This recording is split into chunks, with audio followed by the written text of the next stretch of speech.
Protests fill the streets all over Syria on Ramadan's Friday of victory, while many areas in Syria are freed from the regime's grip.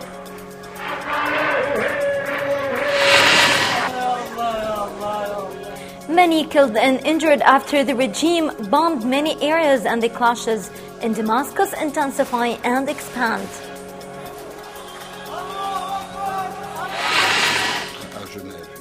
The Russian ambassador in Paris announces that al-Assad is ready to leave power, and the Security Council decides on the observer's mission in Syria.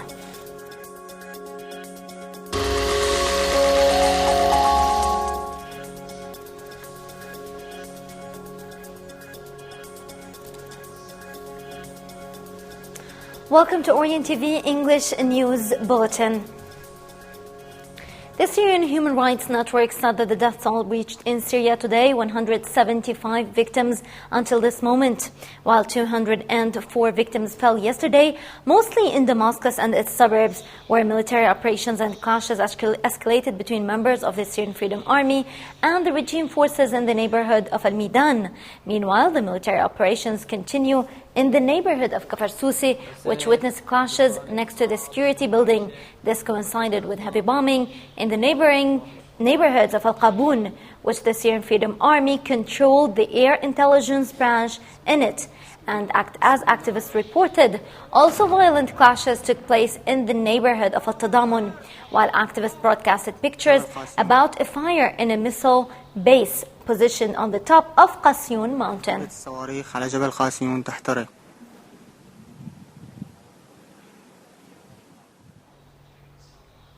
The president of the Office of the National Security, Hisham Ikhtiyar, died today after being injured in the explosion of the National Security Office, which killed the Defense Minister Dawood Rajha, his Deputy General Asif Shaukat, and General Hussein Turkmani, the Assistant Vice President of the Republic.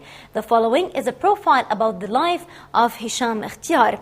As a Syrian politician who was born in Damascus in 1941, some sources say that he is of Iranian origins. He is a member of the General Committee and the Regional Command of the Ba'ath Party. He served as the President of the General Intelligence Department between the year 2001 and 2005.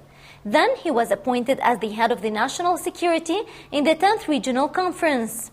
He was wounded during the explosion that targeted the headquarters of the national security, where he was chairing the meeting of the ministers and top Syrian security officials. He died on Friday, the 20th of July 2012 from his wounds. Activists in Damascus reported that the city of Arbain was exposed to heavy shelling in Al-Tahun district, which led to the displacement of most of its citizens. Also, the town of Biala witnessed heavy bombing, which also targeted Al-Quswa and Harasta. Also in Damascus, several were injured today in the town of Yalda due to the heavy firing from the machine guns, accompanied by a heavy flight of helicopters above the town.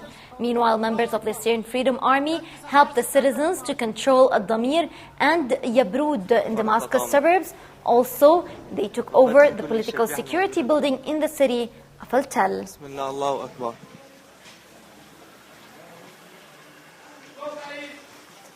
الميدان المجاهد وسط العاصمة جرحى من القصف العشوائي والهمج الذي قامت به كتائب الأسد. Kafr Sousi, Al-Qaboun, Al-Qadam and other neighborhoods in Damascus welcomed the holy month of Ramadan amid fierce military campaigns which led to killing many civilians, including an entire family that was trying to run away from the bombardment of the neighborhood of Al-Qadam and ended up being killed by a shell and Spina. The scene of fierce bombing is repeated in the neighborhood of the Hadil, where the regime forces targeted residential buildings. The neighborhoods of Al-Maidan that was invaded by the tanks, according to activists, is still flooded with injured civilians who are not able to exit the field hospitals that are besieged by the regime. The snipers of the regime are still spreading over the roofs of buildings like Kafr Sousi, Mazze and Al-Maidan, at a time where the national committees announced that it's defending Nahar Aisha that is being targeted by the Shabiha forces of the regime. Whereas in Jisr al-Abyad, the citizens are being searched thoroughly and even their phones are getting confiscated by the security forces. A fire also broke out, according to activists, in a missile storage area that is positioned in Al-Qasyun mountain. And news stated that strikes are being held in Damascus as a retaliation to the regime's violence against the civilians.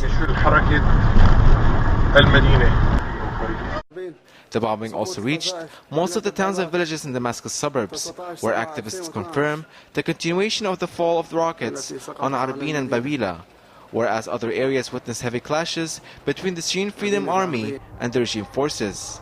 And finally, heavy explosions also occurred in Qtaifa, and despite the heavy military campaigns in Damascus, protests came out chanting to support the suburbs of Damascus, which was also the case in Mu'adhamiyat al-Sham, that is also witnessing a fierce military campaign. And to know more about the situation in Damascus and its suburbs, we speak on the phone with Yasmin Al-Shami, the spokeswoman for Sana Revolutionary News Center. Yasmin, good evening. Hi, good evening. Yasmin, today the death toll in Damascus and its suburbs only reached 62, and we are witnessing and we're covering the heavy clashes that is going on in Damascus and its suburbs, specifically in Al-Mazzi and Kafr Sousi. What is the updates, Yasmin, on the ground? We just received one murder from Al-Mazzi due to the heavy clashes and to the heavy shelling of the small neighborhood of Al-Ikhlas. Yes. Also, civilians in Al-Mazzi left their homes for fear of shelling, even though it's time. It was a little bit before breaking fast. They left their home hungry, running for their safety. We got some very bad news from the hospital in Al-Kennedy Hospital. I don't know if you got any information about that, but yes, an execution happened today in Bab Srija in Al-Kennedy Hospital. The militia, the Shabiha, came inside the hospital, executed 3 wounded inside the hospital, and they kidnapped the bodies. So the regime's army is targeting residential building. Are they bombing directly and shelling directly, or are they having clashes with the Syrian Freedom Army?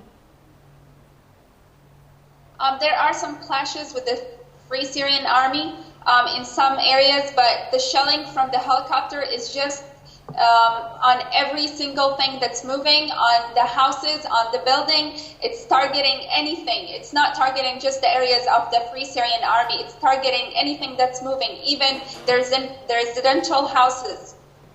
From what you witness... in the suburb of Damascus, we yes. have a big massacre. In Erbil...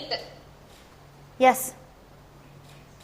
You were saying... in Erbil, we have a big massacre. Over 40 people have been killed for the last 2 days because of the heavy shelling from helicopters on the city of Erbil. 40 people. We have 4 murders in Harista today only from the heavy shelling from helicopters and tanks. Yasmin, what about the humanitarian situation? As you remember, today is the first day of Ramadan, and what about the humanitarian situation in the capital and in the suburbs as well? The humanitarian situation is a misery. A very stressful call we're receiving from multiple areas inside Damascus and its suburb for a need of medical assistance and medical staffs. Thank you very much, Yasmin Al-Shami, the spokeswoman from Sana Revolutionary News Center, for being with us from Damascus. And the Iraqi Undersecretary of Ministry of the Interior, Adnan al-Asadi, said that the Syrian Freedom Army is controlling now all the border crossing points between Iraq and Syria.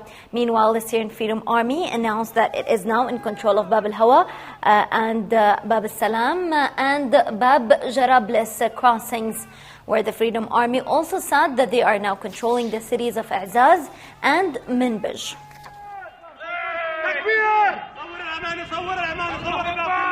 انتقاما The bullets of victory are declared here in Manbij as the Syrian Freedom Army takes full control of the area and completely takes out all the Assad regime forces. The 40 years of being ruled by the Assad family has now officially ended in Manbij. Many areas are actually outside the control of the regime, such as how the Syrian Freedom Army has declared their control over Bab al-Salam and Jarablus border crossing points along the Turkish border. In Idlib as well, the Syrian Freedom Army declared that it is now in official control of Bab al-Hawa border crossing point and over 90% of Idlib province. In Homs, the regime loses its control in certain districts such as Al-Rastan, Talbisa, and the neighborhoods of Old Homs.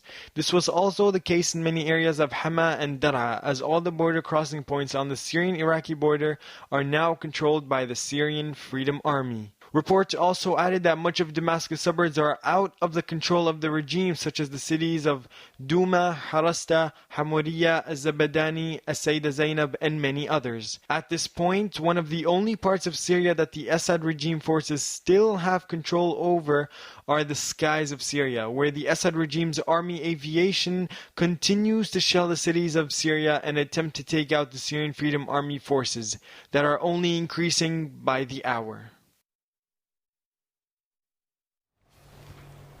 Shelling was renewed on several districts in Deir ez-Zor, and according to activists, shells were falling at a rate of 1 per minute. An activist broadcasted videos of the destruction of houses and public properties. In the meantime, Al-Jbaila and its surroundings were stormed, and at the same time clashes took place between the Syrian Freedom Army and the regime troops. Activists also said that dozens of bombs fell on Al-Faraj district, whereas many other towns witnessed constant shelling amid heavy flight of warplanes. Moreover, a massacre took place yesterday in the village of Jwarj in Deir ez-Zor province, in which 14 victims at least were killed. حسبنا الله ونعم الوكيل عليك يا بشار. حسبنا الله ونعم الوكيل عليك يا بشار.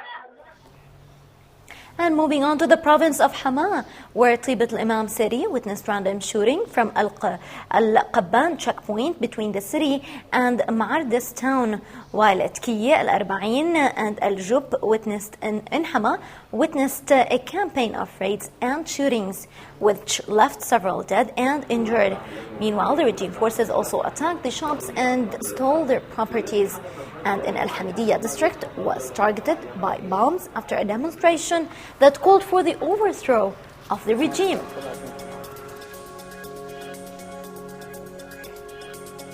And coming up later in the bulletin, the UN Security Council approves to extend the observers' mission.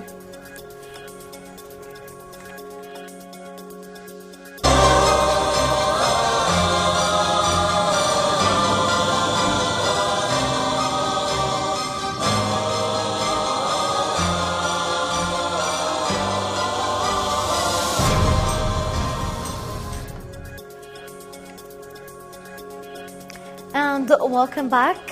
You're watching Orient TV English News Bulletin. And moving on to the province of Idlib, where shelling was renewed on the town of Hish, while violent clashes took place today between the Syrian Freedom Army and the regime's army, where the Freedom Army destroyed the 3 tanks belonging to the regime's army. Meanwhile, the city of Saraqib was exposed to heavy shelling yesterday that led to the fall of many victims, and several houses were destroyed as well. The brigades of the Freedom Syrian Army carried out a military raid on one of the barriers of Saraqib and was able to destroy a tank belonging to the regime forces.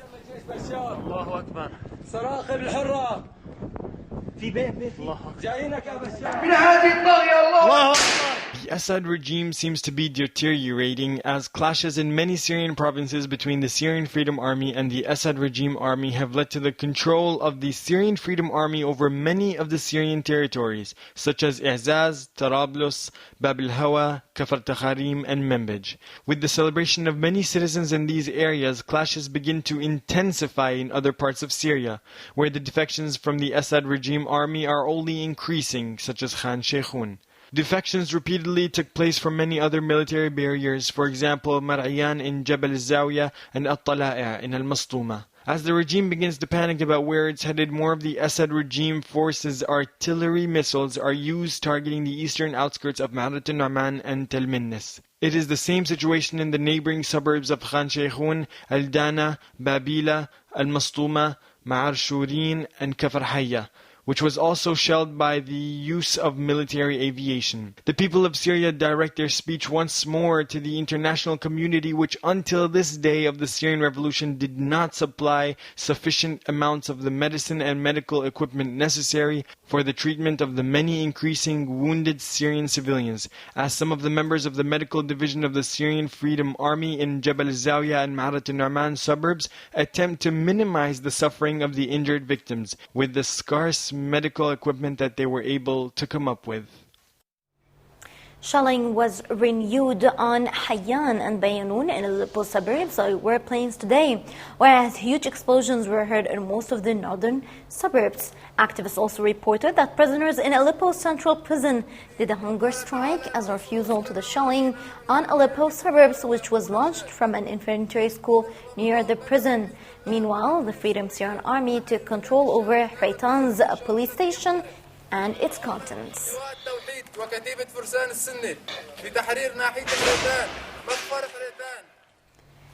And to the province of Homs, where the regime forces continued shelling Al-Rastan and Tel Kalakh, deploying helicopters and missiles amid distress calls from houses and mosques.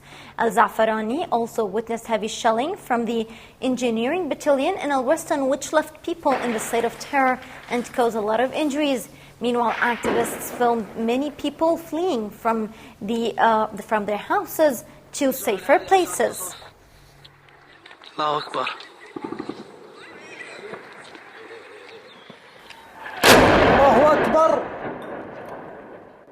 Bombings, besiegments, displacing citizens, and tough living conditions. This is the reality and daily show of Homs and its suburbs. الله أكبر. The bombing of the regime forces is constant and fierce on Jurat al-Shiyah. The forces used heavy artillery and mortar shells that targeted the infrastructure of the neighborhood, in addition to targeting the remaining buildings in the area after the regime flattened it. الله أكبر. حي جود الشياح بحمص. The same scene was repeated in the neighborhoods of Jobar, Sultaniya, Baba Amr, and Rabi al-Arabi, where many citizens were killed and injured after the areas were heavily bombed, which is also what happened in Karam al-Sheikh, where the mosques were shut down by the Shabiha forces and people weren't allowed to go out of their houses. Allahu Akbar. Allahu Akbar. In the town of Al-Qusayr, where the Major General Muhammad al-Faisal was killed, the regime continues its bombing and besiegement on the town, in addition to Talbise, where the humanitarian condition is drastically deteriorating amid shortages of food, medical and gas supplies in the entire town. دبابات على طرف المدينة. The bombing also reached Al-Rastan, which was targeted by the military planes and the artillery of the regime forces, after the regime was prevented from entering the town. Al-Rastan robbing campaigns, followed by heavy gunfire, occurred in the towns and villages of Tadmur and Al-War, as the castle of Al-Hassan, Al-Za'farana, Al-Hula, and Ghanto are still being bombed by the regime forces. Al-Hirak city in Daraa was shelled heavily today. Activists said that the shelling was from a brigade in Izra. Meanwhile, heavy clashes took place in the city. The shelling was renewed on Da'al, Ibta, and Khirbat Ghazali, of which videos were broadcasted showing the destruction caused by the artillery shelling. In the meantime, heavy clashes took place in Al-Sad Road. لدينا أمل لا بالعرب ولا بالمسلمين بس نريد أن يحموا نساء. Meanwhile, in Daraa, the cradle of the revolution, witnessed many mass anti-government demonstrations in several cities and towns, including Al-Nasib town, where demonstrators chanted for freedom and demanded the overthrow of the regime.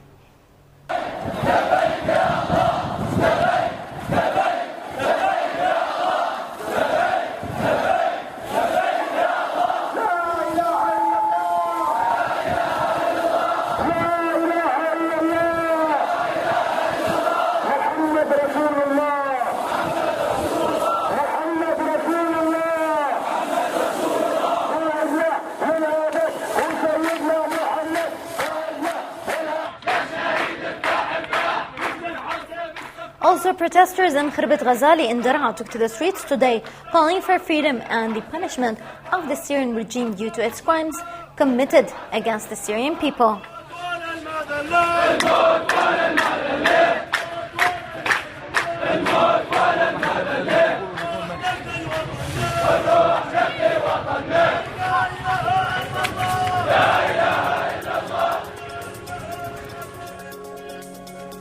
And coming up in the bulletin, the UN Security Council approves to extend the observers' mission.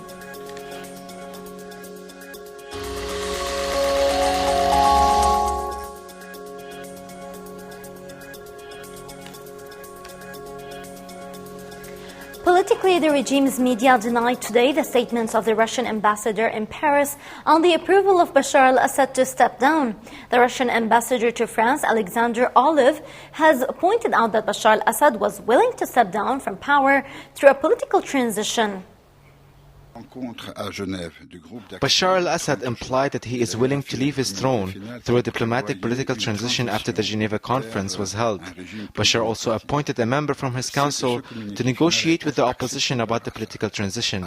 Hence, I really believe that he will not stay in power for a long time. In fact, it is difficult for him to remain in power after the recent events that occurred in Damascus. China's news agency said that the blame lies with the failure of Western diplomats on the decision of the UN Security Council on Syria after they tried to draft an unbalanced decision which does not include enough pressure on the Syrian opposition groups. To that, the Secretary General of the United Nations, Ban Ki-moon, expressed regret for the failure of the Security Council agreement on a resolution on the situation in Syria. Ban told reporters upon his arrival to Slovenia that the votes were disappointing as it comes at a time when the need for a solution has increased. Meanwhile, the UN Security Council approved unanimously today the extent of the UN observers' mission in Syria to 30 days. The media said that the General Babkar J will be chaired by the observer mission instead of the Norwegian General Robert Mood. And the observers' mission is part of announced peace plan. The mission deployed about 300 unarmed military observers to monitor the ceasefire declared on the 12th of April. However, the UN mission stopped on the 16th of June because of the increasing danger to them as a result of the escalation of violence. From his side, the UN envoy Kofi Annan expressed his disappointment at the failure of the UN Security Council to make a decision regarding Syria.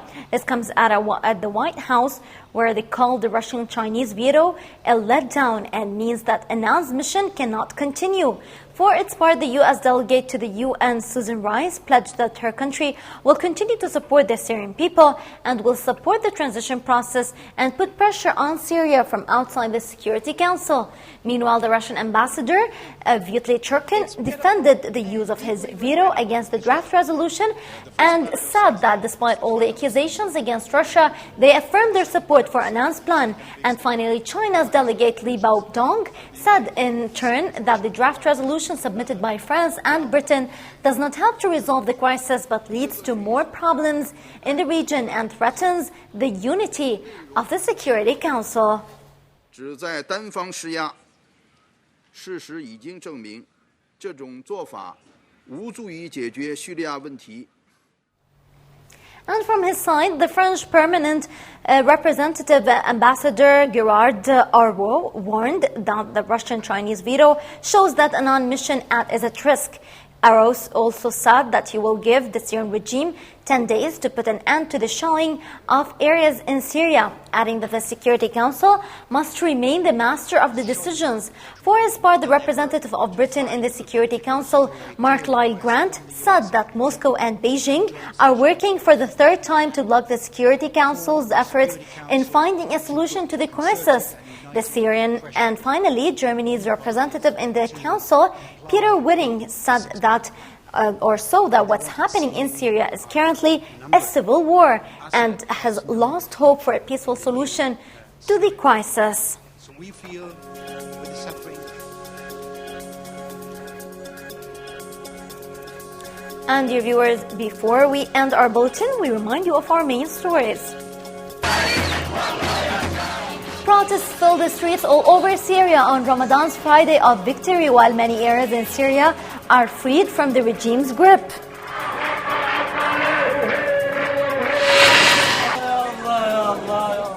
"183 killed until this moment and others injured after the regime bombed many areas and clashes in Damascus intensify and expand." The Russian ambassador in Paris announces that al-Assad is ready to leave power, and the Security Council decides on the observer's mission in Syria. And with this, we end our news bulletin from Orient TV. For more updates about the Syrian revolution, you can visit our Facebook page. Thank you for watching, and goodbye.